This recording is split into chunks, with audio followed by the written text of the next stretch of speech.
Bus conductor से RJ, फिर actor से राजनीति तक, दिलचस्प रही सुनील दत्त की जीवन कहानी। सुनील दत्त भले ही आज हमारे बीच मौजूद नहीं है, लेकिन उनकी यादें हमारे बीच आज भी जिंदा हैं, फिल्मों और राजनीति में दिए गए उनके योगदान से। सुनील दत्त ने एक्टिंग करियर में सफलता के झंडे गाड़े हैं, साथ ही साथ वह राजनीति में भी अव्वल रहे। सुनील दत्त 6 जून 1929 को झेलम में पैदा हुए थे, जो पाकिस्तान में है। संजय दत्त के पिता सुनील दत्त ने अपने करियर में कई उतार चढ़ाव देखे हैं और खुद को संभालते हुए सितारों की चमक में चमकते रहे। सुनील दत्त ने बॉलीवुड इंडस्ट्री में 6 दशक तक लंबा समय दिया और 50 से भी अधिक फिल्मों का हिस्सा रहे। आइए सुनील दत्त के बर्थ एनिवर्सरी पर उनकी ज़िंदगी से जुड़े कुछ अहम पहलुओं पर प्रकाश डालते हैं। उसके लिए वीडियो में अंत तक बने रहिए और हमारे चैनल को लाइक शेयर एंड सब्सक्राइब कीजिए। सुनील दत्त ने 5 वर्ष की नन्ही उम्र में पिता को खो दिया था, जिसके कारण उनका बचपन काफी मुश्किलों भरा रहा। मां कुलवंती देवी ने किसी तरह बेटे की परवरिश की। इस दौरान सुनील ने पढ़ाई नहीं छोड़ी और हायर एजुकेशन के लिए माया नगरी मुंबई में आ गए। मुंबई में सुनील जय हिंद कॉलेज में एडमिशन लिया। सुनील जैसे तैसे मुंबई तो आ गए, लेकिन उनके पास पैसे नहीं थे, कोई भी देने वाला नहीं था। ना ऐसा दिन गुजरता जब सुनील के पास खाने को भी कुछ नहीं होता।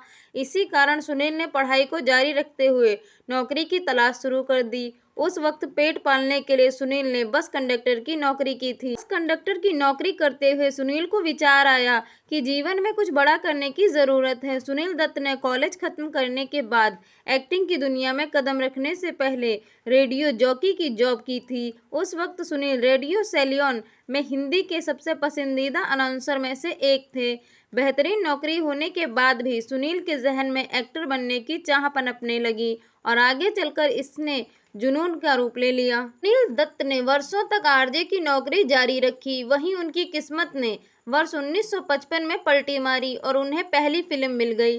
फिल्म का नाम रेलवे प्लेटफॉर्म था, जिसे रमेश जगपाल जैसे डायरेक्ट किया था। हालांकि यह फिल्म कुछ खास कमाल नहीं दिखा पाई। रमेश जगपाल ने ही एक्टर का असली नाम बलराज दत्त बदलकर सुनील दत्त रखा था। सुनील को स्टारडम वर्ष 1957 में आई फिल्म मदर इंडिया से हासिल हुआ। इसके बाद उन्होंने करियर में आगे बढ़ते हुए साधना, इंसान जाग उठा, मुझे जीने दो, खानदान सहित कई बेहतरीन मूवियों में काम किया और खूब तारीफें भी बटोरी। सुनील दत्त ने फिल्मों से अपना लोहा मनवाने के बाद राजनीति के क्षेत्र में कदम रखा। उस वक्त देश में मनमोहन सिंह की सरकार थी। सुनील दत्त राज्यसभा सांसद रहे। इसके बाद उन्हें इसी सरकार के युवा खेल और विभाग के मंत्री पद पर कार्यभार सौंपा गया।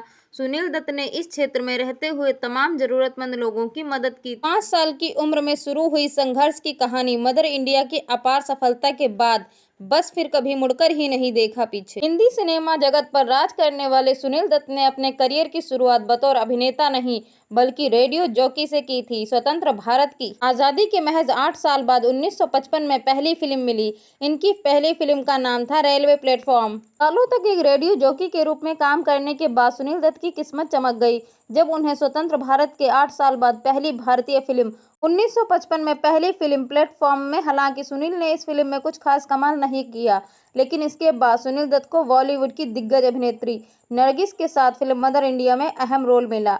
फिर क्या था, इसके बाद सुनील दत्त ने कभी पीछे मुड़कर ही नहीं देखा और मदर इंडिया सुपरहिट रही। इतना ही नहीं, नरगिस और सुनील दत्त की मदर इंडिया ऑस्कर के लिए नॉमिनेट होने वाली भारत की पहली फिल्म बनी। सुनील दत्त और नरगिस की प्रेम कहानी बॉलीवुड के सुनहरे पन्नों में लिखी गई है।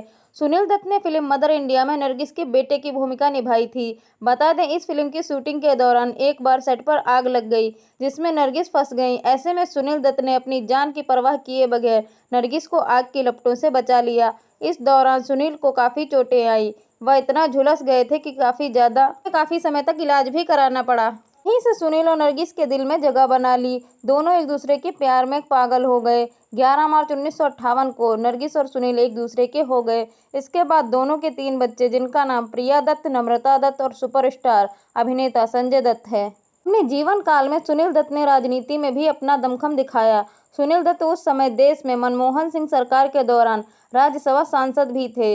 इसके अलावा उन्हें इस सरकार के तहत युवा और खेल विभाग के मंत्री के प्रभार कर दिया गया था। इस दौरान सुनील दत्त ने राजनीति में रहकर काफी लोगों की सहायता भी की थी। फिल्म संजू में हम सभी ने देखा कि अभिनेता संजय दत्त के करियर को संभालने के लिए उनके पिता सुनील दत्त ने सबसे बड़ी भूमिका निभाई थी। संजय दत्त के करियर की सबसे बड़ी सुपरहिट फिल्म मुन्ना भाई एमबीबीएस में मुरली प्रसाद के पिता के रोल में सुनील दत्त ने सबका दिल जीत लिया था। यह फिल्म साल 2003 में आई। के बाद 25 मई 2005 को सुनील दत्त का दिल का दौरा पड़ने से निधन हो गया और एक बड़ा कलाकार, काबिल राजनेता दुनिया से अलविदा कह गया। 4 दिन तक जब धर्मेंद्र रोते रहे थे, सुनील दत्त ने सनी देओल के पिता को कुछ ऐसा संभाला था। बॉलीवुड के गरम धर्म कहे जाने वाले धर्मेंद्र कई बार इतने इमोशनल हो जाते हैं कि उनकी आंखें सबके सामने ही डबडबा जाती हैं। सनी देओल भी अपने पिता की तरह ही अपने आंसुओं को रोक नहीं पाते। धर्मेंद्र ने हमेशा ये कहा है कि पूरा बॉलीवुड उनका दोस्त रहा है। बॉलीवुड के गरम धर्म कहे जाने वाले धर्मेंद्र कई बार इतना ज़्यादा इमोशनल हो जाते हैं, वह अपने पिता की तरह अपने आंसुओं को रोक नहीं पाते। धर्मेंद्र ने हमेशा ये कहा है, पूरा बॉलीवुड उनका दोस्त रह चुका है। बॉलीवुड के कई फेमस स्टार जो उनके घरेलू संबंध हैं, इसमें दिलीप कुमार, सुनील दत्त का भी नाम सबसे ऊपर है। धर्मेंद्र को संजय दत्त के पिता सुनील दत्त हमेशा सपोर्ट किया करते थे।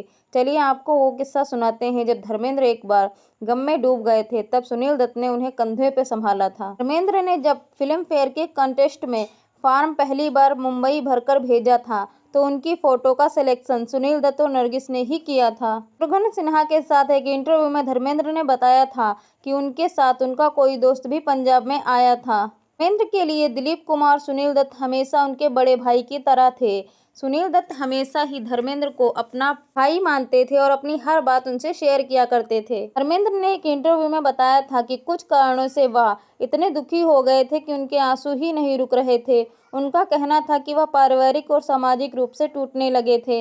ऐसे में उन्हें सुनील दत्त का सहारा मिला था। धर्मेंद्र ने बताया था कि सुनील दत्त गोवा में उन दिनों धर्मेंद्र के सीधे उनके पास ही पहुंच गए थे। धर्मेंद्र ने बताया था कि वह 4 दिन तक रोते रहे थे और सुनील दत्त उन्हें अपने साथ ही रखते थे।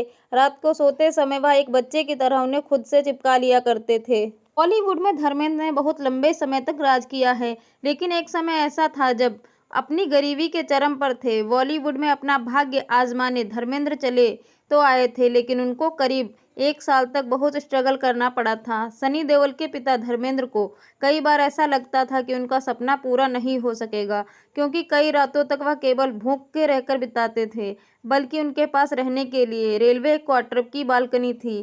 धर्मेंद्र ने अपने स्ट्रगल के दिनों की बात एक इंटरव्यू में बताई थी। उनके अब तक का सफर कहां से शुरू हुआ था। जब डकैतों से हुआ था सुनील दत्त का सामना, बेटे संजय दत्त को उठा लिया था गोद में, करने लगे थे डिमांड। और फिर बॉलीवुड के दिग्गज अभिनेता संजय दत्त पिछले 40 साल से बॉलीवुड में सक्रिय हैं। वह लगातार अपनी फिल्मों से दर्शकों का मनोरंजन करते आ रहे हैं। आज हम आपको संजय दत्त से जुड़ी एक ऐसी बात बताने जा रहे हैं जिसे जानकर आप हैरान रह जाएंगे, और इस बात का खुलासा खुद संजय दत्त ने द कपिल शर्मा शो में किया था। संजय दत्त की दुनिया भर में गजब की फैन फॉलोइंग है। उन्होंने अपने दमदार अभिनय से दर्शकों के बीच अपनी जबरदस्त पहचान बनाई है। उन्होंने अपने फिल्मी करियर में हर तरह की भूमिका निभाई है। उन्होंने साल 1982 में आई फिल्म रॉकी से बॉलीवुड में कदम रखा था। हालांकि उन्होंने अपने करियर में कई उतार चढ़ाव देखे हैं और आखिरकार उन्हें वह मुकाम हासिल हुआ जिसे हर एक्टर पाना चाहता है। ऐसे तो संजय दत्त से जुड़ी अब तक आपने कई सारी कहानियां पढ़ी और सुनी होंगी, लेकिन यह उनकी बायोपिक फिल्म में भी देखी होगी। संजय की जिंदगी से जुड़ा एक ऐसा सच्चा कहानी आज हम आपको बता रहे हैं जिसे जानकर आप हैरान रह जाएंगे। इस बात का खुलासा खुद संजय ने कपिल शर्मा के शो में किया था। दरअसल साल 2019 में संजय दत्त अपनी फिल्म प्रस्थानम के प्रमोशन के लिए पूरी टीम के साथ कपिल शर्मा के मशहूर comedy show the Kapil Sharma show में पहुंचे थे। इस दौरान उन्होंने बचपन में डकैतों द्वारा अपहरण किए जाने के प्रयास की एक दिलचस्प कहानी का खुलासा किया था। कपिल शर्मा ने संजय से एक अफवाह के बारे में पूछा था कि साल 1960 के दशक में उनके पिता सुनील दत्त की फिल्म मुझे जीने दो की शूटिंग के दौरान डकैतों द्वारा उनका अपहरण कर लिया गया था। इस सवाल का जवाब देते हुए संजय दत्त ने कहा था कि डकैतों ने योजना बनाई थी और उनका अपहरण करने की कोशिश की थी, लेकिन ऐसा नहीं हुआ। संजय ने बताया, उन्होंने कोशिश की थी। उन दिनों रूपा डकैत इन मामले में एक्टिव था। वह सुनील दत्त से मिले और उस समय मैं बच्चा था। उन्होंने मुझे अपनी गोद में बैठाया और दत्त साहब से पूछा कि उन्होंने फिल्म बनाने में कितना खर्चा किया है।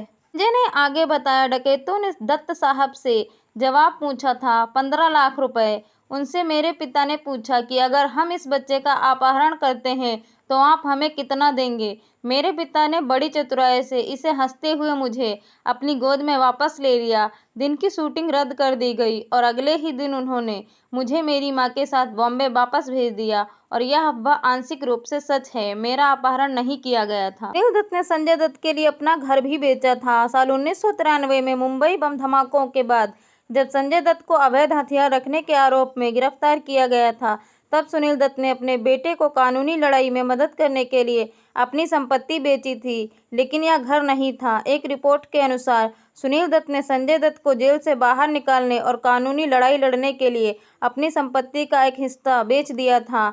यह भी कहा जाता है कि सुनील दत्त ने संजय दत्त के लिए एक प्रशंसक द्वारा दी गई 72 करोड़ की संपत्ति को स्वीकार करने से इनकार कर दिया था। सुनील दत्त 1960 और 70 के दशक में फिल्मों में सबसे लोकप्रिय सितारों में से एक थे और 1980 के दशक में फिल्मों से अपनी छाप छोड़ते रहे, लेकिन 1984 में अभिनेता निर्देशक राजनीति में शामिल हो गए, जबकि एक उच्च सम्मानित राजनेता थे। उनके बेटे संजय दत्त का मानना था कि सुनील एक राजनेता होने के लिए बहुत भरोसेमंद थे। 1990 के दशक की शुरुआत में एक मीडिया संस्थान के साथ बातचीत में संजय दत्त ने कहा था कि राजनीति और बेटे और पिता के बीच विवाद की हड्डी थी, क्योंकि संजय दत्त का मानना था कि सुनील को पद छोड़ देना चाहिए। लोग लगातार पिताजी को बेवकूफ़ बना रहे हैं, उन्हें एक सवारी के लिए ले जा रहे हैं और बार बार प्रदर्शन के लिए लगातार लौट रहे हैं।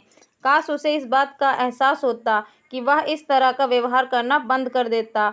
वह बहुत अच्छा इंसान है। वह दूसरों की मदद करना चाहता है क्योंकि वह ऐसा करना चाहता है। संजय दत्त का मानना था कि सुनील दत्त राजनीति के लिए बहुत अच्छे और ईमानदार थे और उन्होंने कहा, राजनीति अभी हमारे बीच विवाद की जड़ है। मुझे लगता है कि उन्हें पद छोड़ देना चाहिए।